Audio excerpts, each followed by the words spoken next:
মাজুলী আৰু বিশ্বনাথ আৰক্ষীৰ অভিযানত গহপুৰৰ পৰা 3 চোৰাং চিকাৰী আটক, বন্দুকসহ সজীৱ গুলী উদ্ধাৰ। গহপুৰত বন্দুকৰ সজীৱ গুলীসহ 3 চোৰাং চিকাৰী আটক কৰিছে আৰক্ষীয়ে। বিশ্বনাথ আৰু মাজুলী আৰক্ষীৰ যুটীয়া অভিযানত উদ্ধাৰ হৈছে এটা 303 বন্দুক আৰু 9 জাই সক্ৰিয় সজীৱ গুলীসহ 3 চোৰাং চিকাৰীক আটক কৰিবলৈ সক্ষম হয় আৰক্ষীয়ে।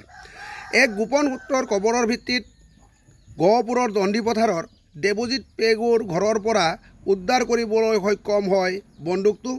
আনহাতে আৰক্ষীয়ে গ্ৰেপ্তাৰ কৰা মহিকান্ত পেগুৰ স্বীকাৰোক্তিৰ ভিত্তিত মাজুলীৰ 1 নং মিছামৰাৰ পৰা মনোজ পাঠৰী আৰু উখলচুকৰ কিৰণ পেগুকো কাৰায়ত্ব কৰিবলৈ সক্ষম হয়।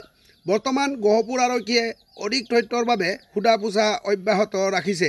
উল্লেখ্য যে দেৱজিৎ পেগু বৰ্তমান পলাতক অৱস্থাত আছে।